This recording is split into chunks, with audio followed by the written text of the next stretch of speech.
देखिए, तुम्हारे लिए सिर्फ तुम्हें ही मेहनत करनी होगी, कोई और तुम्हारे लिए दिया जलाकर नहीं बैठेगा। अगर आपने कोई सपना देखा है, कोई लक्ष्य तय किया है, तो उसके लिए निरंतर प्रयास करते रहिए। बगैर प्रयासों के कुछ भी हासिल नहीं होगा। नमस्कार, जय हिंद दोस्तों, स्वागत है आपका आपके अपने YouTube चैनल पर। और आज की इस क्लास में हम कंप्लीट करेंगे कंप्यूटर का एक परिचय, जो प्रीवियस ईयर क्वेश्चन पूछे गए हैं यूपी ट्रिपल एससी या यूपी जूनियर असिस्टेंट कनिष्ठ सहायक भर्ती 2023 के लिए। ये क्लास बहुत ही महत्वपूर्ण है।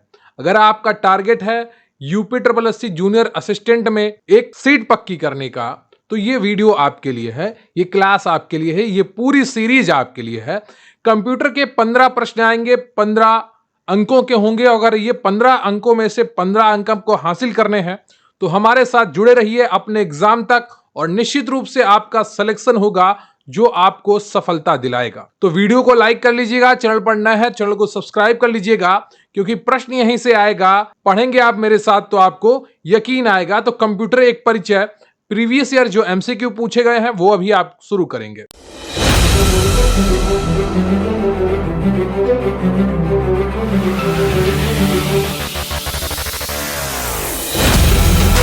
तो कंप्यूटर एक परिचय अभी आप ये करने वाले हैं। तो पहला प्रश्न है आपका कि वह इलेक्ट्रॉनिक डिवाइस जो डेटा को स्वीकार कर सकती है, डाटा प्रोसेस करती है तथा आउटपुट उत्पन्न करती है और परिणामों को भविष्य में प्रयोग के लिए स्टोर करती है, कहलाती है। बताइए क्या कहलाती है। और इसका मैं आपको सीधे उत्तर बताऊंगा, क्योंकि समय कम होता है और आपको सिर्फ अच्छे से पढ़ना है ना। तो इसका सही उत्तर है आपका बी। अभी आप यहां पर प्रैक्टिस नहीं कर रहे हैं, आप पढ़ाई कर रहे हैं।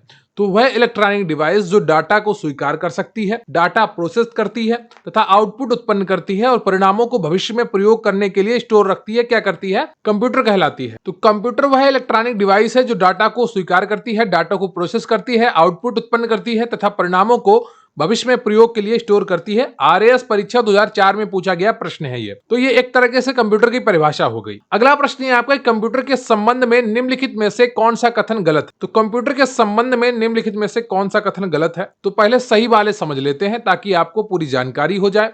यह एक लॉजिकल मशीन है और सूचना को प्रोसेस करती है, बिल्कुल सही बात है। इनमें से जो भी कोई सूचना स्टोर की है वह उस तक पहुंच सकता है। तो कंप्यूटर जो सूचना स्टोर करता है वो उस तक पहुंच सकता है। आप कोई भी सूचना सर्च कर सकते हैं कंप्यूटर में। इसमें कोई भावावेग नहीं होता है, इसकी अपनी कोई भावना या चाहत नहीं होती है, बिल्कुल सही बात है। लेकिन अभी आर्टिफिशियल इंटेलिजेंस आने लगी है, तो वो भावावेग उसमें कुछ आने लगा है और वो धीरे धीरे बढ़ेगा। ये अप्रतिबंधित ढंग से अपनी सूचना तक पहुंचता है, तो ये गलत है। प्रबंधित होता है। कंप्यूटर में जो भी कार्य होते हैं वो प्रबंधित होते हैं, अप्रबंधित कुछ भी नहीं होता है। तो ऊपर के 3 सही है, नीचे का गलत है, इसलिए आपका डी ऑप्शन सही हो जाएगा। ठीक है। तो अगला प्रश्न है आपका कि आपके कंप्यूटर के सभी कंपोनेंट या तो रिक्त स्थान है, सॉफ्टवेयर या सीपीयू, रैम, एप्लीकेशन सॉफ्टवेयर या सिस्टम सॉफ्टवेयर, इनपुट डिवाइस या आउटपुट डिवाइस, हार्डवेयर या सॉफ्टवेयर, इनपुट या आउटपुट। तो इनमें से कौन सा ऑप्शन आपका सही होगा?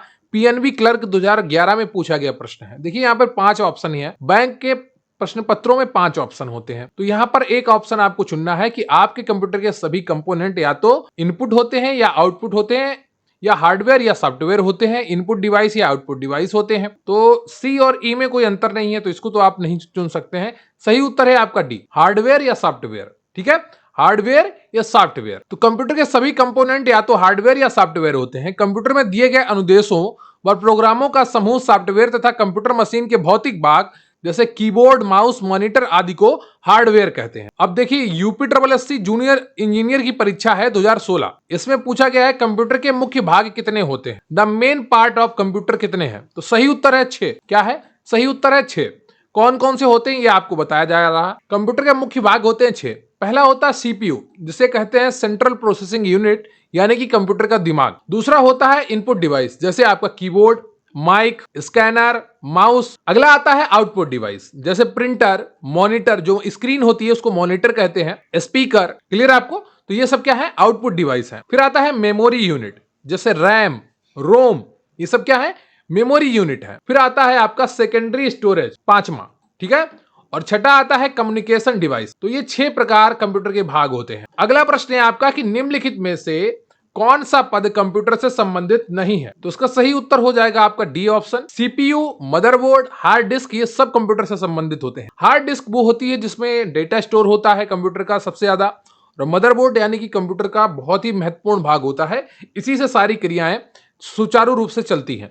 और सीपीयू, इसी के अंदर मदरबोर्ड होता है, सीपीयू के अंदर मदरबोर्ड होता है, सेंट्रल प्रोसेसिंग यूनिट, इसको कंप्यूटर का दिमाग कहते हैं। ठीक है, तो ए, बी और सी ये कंप्यूटर के भाग हैं, लेकिन एरिथ्रोसाइट्स ये नहीं है। ठीक है, अगला प्रश्न है, कंप्यूटर में यूजर को भी कहा जाता है, क्या कहा जाता है? ह्यूमनवेयर, फर्मवेयर, हार्डवेयर या फ्रीवेयर? तो ह्यूमन को क्या कहा जाता है? यूजर को ह्यूमन वेयर कहा जाता है। ठीक है, मानव होता है उसको ह्यूमन कहते हैं, ह्यूमन माने, और इस जो कंप्यूटर का यूजर होता है वो ह्यूमन वेयर होता है। क्लियर है आपको? अगला प्रश्न है आपका कि प्रोग्राम के निर्देशों को बाइनरी में दर्शाया गया है और रिक्त स्थान में संग्रहित किया गया है, जिसमें से वे सीपीयू द्वारा प्राप्त, डिकोड और निष्पादित किए गए हैं। बताइएगा, प्रोग्राम के निर्देशों को बाइनरी में दर्शाया गया है और रिक्त स्थान में संग्रहित किया गया है, जिसमें से वे सीपीयू द्वारा प्राप्त, डिकोड और निष्पादित किए गए हैं। तो बताइएगा सातवें का कौन सा ऑप्शन आपको सही जाएगा? सही है ए, मेमोरी में संग्रहित किया जाता है। कंप्यूटर में कोई भी डाटा हो मेमोरी में संग्रहित किया जाता है, ये सब आपको पता होगा।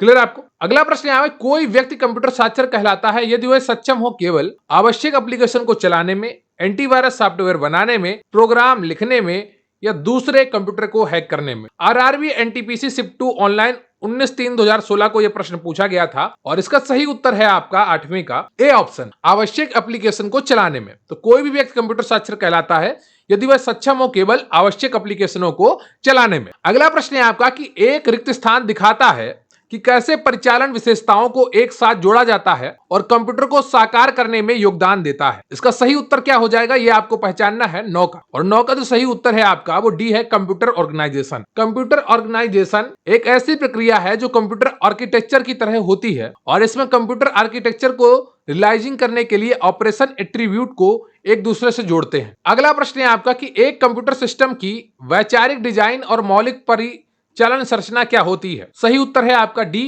Computer architecture. यूपीपीसीएल परीक्षा में 2018 में पूछा गया प्रश्न। इसी तरीके के प्रश्न आपसे परीक्षा में पूछे जाएंगे, तो आपको अच्छी तरीके से समझना होगा। कंप्यूटर आर्किटेक्चर एक सैद्धांतिक बेसिक प्रक्रिया है जिसके अंतर्गत कंप्यूटर की संरचना तैयार की जाती है। और अगर आप यूपीएससी जूनियर असिस्टेंट के विजेता पीडीएफ बैच से जुड़ना चाहते हैं तो इसकी फीस मात्र 370 रुपए है। अभी इस पर 57% डिस्काउंट चल रहा है, बाद में इसकी फीस बढ़ जाएगी। हिंदी, सामान्य बुद्धि परीक्षण, कंप्यूटर, यूपीजीके की पीडीएफ, प्रैक्टिस सेट की पीडीएफ, मॉक टेस्ट की पीडीएफ, आपको सब कुछ इसमें प्रोवाइड करवाया जाएगा।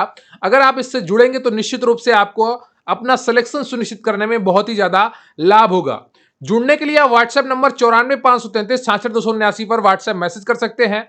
ऑफर सीमित समय के लिए है और लिमिटेड सीट के लिए ही है, तो जल्दी जुड़िए। और इसका लिंक भी आपको डिस्क्रिप्शन बॉक्स में मिल जाएगा। तो 640 रुपए में इसकी फीस थी, लेकिन अभी घटाकर 370 रुपए की गई है। आप इससे जुड़ सकते हैं और लाभ उठा सकते हैं। अगला प्रश्न है कंप्यूटर के घटक। तो अगला टॉपिक है आपका वो है कंप्यूटर के घटक, यानी कि कंपोनेंट ऑफ कंप्यूटर। इससे जुड़े हुए जो प्रश्न विभिन्न परीक्षाओं में पूछे गए हैं उनकी बात करेंगे। तो उसमें भी डाटा क्या है, ठीक है। तो निम्नलिखित में से कौन सा बायोस का सही पूर्ण रूप है? कंप्यूटर में एक बायोस होता है जिसको BIOS कहते हैं, और इसको एक साथ पढ़ते हैं तो बायोस कहते हैं। तो इसका सही उत्तर है आपका सी, बेसिक इनपुट आउटपुट सिस्टम। क्या है इसका पूरा उत्तर?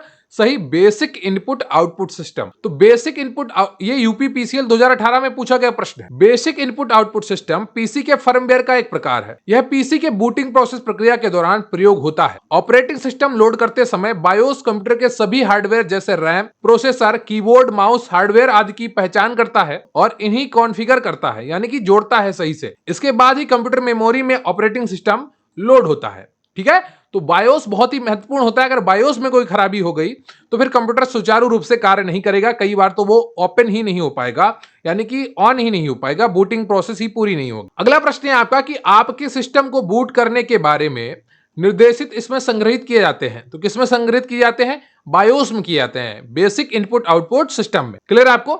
यह पीसी की बूटिंग प्रक्रिया के दौरान इस्तेमाल होता है। इसमें सिस्टम की बूटिंग से संबंधित सभी निर्देश संग्रहित होते हैं। अगला प्रश्न है आपका कि कंप्यूटर प्रोसेस द्वारा इंफॉर्मेशन में परिवर्तित करता है। क्या करता है? डाटा को। क्या? डेटा को, जो डाटा होता है उसको कंप्यूटर प्रोसेस करके इंफॉर्मेशन में परिवर्तित कर देता है। और डेटा को दो भागों में विभाजित करते हैं, एक संख्यात्मक डेटा और दूसरा होता है अल्फा न्यूमेरिक डेटा। क्लियर है आपको? अगला प्रश्न है कंप्यूटर में डाटा किसे कहा जाता है? संख्या को, चिन्ह को, दी गई सूचनाओं को, या चिन्ह व संख्यात्मक सूचना को? बताइएगा। चौदहवें का कौन सा ऑप्शन आपका सही हो जाएगा? सी ऑप्शन आपका सही है, दी गई सूचनाओं को। तो कंप्यूटर को जो सूचनाएं दी जाती हैं उनको डाटा कहते हैं। ठीक है, अगला प्रश्न है आपका, कंप्यूटर चिप्स के निर्माण में किस पदार्थ का उपयोग किया जाता है? सही उत्तर हो जाएगा आपका सेमीकंडक्टर, जो सिलिकॉन के बने होते हैं। ठीक है, ये चिप्स के निर्माण में सेमीकंडक्टर पदार्थ का उपयोग किया जाता है। आमतौर पर ये ठोस रासायनिक तत्व या यौगिक हैं जो कुछ परिस्थितियों में बिजली का संचालन कर सकता है। ठीक है, तो कंप्यूटर चिप्स में सिलिकॉन का प्रयोग होता है और यह भी यूपीपी कंप्यूटर ऑपरेटर की भर्ती परीक्षा में पूछा गया प्रश्न है। क्लियर है आपको? अगला प्रश्न है आपका, निम्नलिखित में से कौन चौथी पीढ़ी की प्रोसेसिंग भाषा है? सही उत्तर है आपका सी, SQL, स्ट्रक्चर्ड क्वेरी लैंग्वेज चौथी पीढ़ी की प्रोग्रामिंग भाषा है जो रिलेशन डेटाबेस को मैनेज करने जैसे डेटा को स्टोर करने, मैनिपुलेट और रिट्रीव आदि में उपयोग की जाती है। अगला प्रश्न है आपका, कंप्यूटर में डाटा का किस रूप में भंडारण होता है? देखिए, प्रश्न हो सकता है आपको अजीब लग रहे हो, कठिन लग रहे हो सकता है आप पहली बार इनको देख रहे हो, लेकिन जब तक देखेंगे नहीं, समझेंगे नहीं, तो चीजें आपके लिए आसान कैसे हो? बार बार उनको पढ़ना होगा, समझना होगा, तभी वो उन चीजों को आप अपने लिए आसान बना पाएंगे। तो सही उत्तर है आप इसका बाइनरी, 0-1। बाइनरी संख्या 0-1 से मिलकर बनी होती है। बाइनरी संख्या को द्विधारी संख्या भी कहा जाता है। क्लियर आपको? तो ये सारी चीजें अभी आपको पढ़ाई जाएंगी जब थ्योरी क्लासेस शुरू करूंगा कंप्यूटर की, इसलिए अभी आप हल्का हल्का देखते रहिए जब तक आपका पेट का पेपर नहीं हो जाता। बस आप सामान्य जानकारी लेते रहिए, फिर आपकी थ्योरी क्लासेस स्टार्ट हो जाएंगी और आपको पूरी जानकारी मिल जाएगी। लेकिन आप थोड़ा थोड़ा करते रहेंगे तो निश्चित रूप से आपकी तैयारी बहुत अच्छी हो जाएगी। अगला प्रश्न है 18वां की, रिक्त स्थान अपूर्ण तथ्य रॉ फैक्ट्स को बताता है जबकि रिक्त स्थान में डाटा अर्थपूर्ण बन जाता है। सही उत्तर है आपका डाटा और सूचना। डाटा अपूर्ण तथ्य को बताता है जबकि सूचना में डाटा अर्थपूर्ण बन जाता है। जो सूचना होती है, इंफॉर्मेशन होती है, वो अर्थपूर्ण होती है और जो डेटा होता है, डाटा होता है, वो अपूर्ण तथ्य होता है। क्लियर है आपको? अगला प्रश्न है आपका, अपूर्ण तथ्यों का प्रतिनिधित्व करता है और रिक्त स्थान सार्थक आंकड़ों का प्रतिनिधित्व करता है। तो सही उत्तर क्या होगा इसका? डी। देखिए, यूपीपीसीएल ऑफिस असिस्टेंट 3/18 में पूछा गया प्रश्न है। तो डाटा फिर यहां पर आ जाएगा, डाटा अपूर्ण तथ्यों का प्रतिनिधित्व करता है और इंफॉर्मेशन सार्थक आंकड़ों का प्रतिनिधित्व करता है। डाटा और इंफॉर्मेशन यानी कि सूचना। ठीक है, जब कोई तथ्य प्रमाणित सूचना के रूप में नहीं होता है तो उसे डाटा कहते हैं या डेटा कहते हैं। रिकॉर्ड हमेशा अपूर्ण फैक्ट को प्रदर्शित करता है जबकि इंफॉर्मेशन हमेशा अर्थपूर्ण डेटा या सूचनाओं को प्रदर्शित करता है। अगला प्रश्न है आपका कि इंफॉर्मेशन सिस्टम में अल्फा न्यूमेरिक डाटा समानता क्या रूप लेता है? सही उत्तर क्या होगा? सही उत्तर है इसका बी ऑप्शन, नंबर और अल्फाबेटिकल कैरेक्टर। डाटा एक अपूर्ण तथ्य या आंकड़ा है जिसका कोई अर्थ नहीं होता है। डाटा निम्नलिखित प्रकार के होते हैं: alphabetical data, numeric data, symbolic data. अतः इंफॉर्मेशन सिस्टम में अल्फा न्यूमेरिक डाटा समानता नंबर और अल्फाबेटिकल कैरेक्टर का रूप लेता है। अगला प्रश्न है आपका कि नॉन न्यूमेरिक डाटा का उदाहरण कौन सा है? बताइएगा। इसका सही उत्तर है आपका इनमें से कोई नहीं। ठीक है, ये नॉन न्यूमेरिक कर्मचारी के पता में न्यूमेरिक आएगा, परीक्षा के अंक में न्यूमेरिक आएगा, बैंक में जो शेष बचता है वो भी न्यूमेरिक होगा, उपरोक्त सभी तो हो ही नहीं सकता है। तो ई ऑप्शन इसका सही हो जाएगा। गैर अंकीय डाटा में अंकों का प्रयोग नहीं होता है जबकि न्यूमेरिक डाटा में केवल अंकों का प्रयोग होता है, जैसे परीक्षा के अंक, बैंक शेष आदि। कर्मचारियों के पदों में अल्फा न्यूमेरिक डाटा होता है अर्थात अंकों तथा अक्षरों दोनों का प्रयोग होता है। तो नॉन न्यूमेरिक डेटा वो होगा जिसमें अंकों का प्रयोग ही नहीं होगा। तो यहां पर ई ऑप्शन आपका सही हो जाएगा। सिंडिकेटेड बैंक क्लर्क 2010 में पूछा गया प्रश्न है। अगला प्रश्न है आपका, कंप्यूटर पर जानकारी रिक्त स्थान के रूप में स्टोर की जाती है। किसके रूप में स्टोर की जाती है कंप्यूटर पर जानकारी, ये आपको बताना है। और 22 का जो सही उत्तर है आपका वो बी हो जाएगा, डिजिटल डेटा के रूप में। किसके रूप में? डिजिटल डेटा के रूप में कंप्यूटर पर जानकारी स्टोर की जाती है। कंप्यूटर में सूचना 0 और 1 की स्ट्रिंग के रूप में स्टोर की जाती है जिसे डिजिटल डाटा कहते हैं। एक इलेक्ट्रॉनिक मेमोरी में वोल्टेज लेवल की अनुपस्थिति को 0 तथा एक निश्चित वोल्टेज लेवल की उपस्थिति को 1 द्वारा दर्शाया जाता है। इस तरह 0 और 1 दो चिन्ह हैं जो कंप्यूटर के विभिन्न भागों की बाइनरी स्टेट को दर्शाते हैं। इन्हें बाइनरी डिजिट्स या बिट्स कहा जाता है। कंप्यूटर मेन मेमोरी को शब्द या बाइट्स में विभाजित करने की सुविधा देता है। एक बाइट्स में समानता 8 बिट्स की सूचना होती है। क्लियर आपको? तो कंप्यूटर के परिचय से जुड़े हुए जितने भी प्रश्न आए थे विभिन्न परीक्षाओं में विगत, वो सभी आपको कराए गए हैं और ये आपके लिए काफी महत्वपूर्ण प्रश्न है। आप हो सकता है अजीब लग रहे हो प्रश्न आपको, लेकिन आपको सामान्य जानकारी के लिए इन प्रश्नों को समझना होगा। लगातार मेहनत करते रहेंगे, अपने सिलेबस से जुड़े रहेंगे तो आपका सिलेक्शन कोई नहीं रोक पाएगा। कमेंट करके बताइएगा इन 22 प्रश्नों में से कौन से प्रश्न आपको आते थे, कितने नहीं आते थे, और आपके मन में कोई विचार है, कोई सुझाव है, कमेंट करके वो भी बताइएगा। निरंतर रूप से तैयारी करते रहिए, आपका सिलेक्शन पक्का होगा। बस जो ख्वाब देखा है उसको पूरा करने की मेहनत करने की ठानी है। तो थैंक यू वेरी मच, बहुत बहुत धन्यवाद आपका। जय हिंद, जय भारत। वीडियो को लाइक कर लीजिएगा, चैनल पर नया है चैनल को सब्सक्राइब कर लीजिएगा, क्योंकि प्रश्न यहीं से आएगा। पढ़ते रहेंगे मेरे साथ तो आपको यकीन आएगा।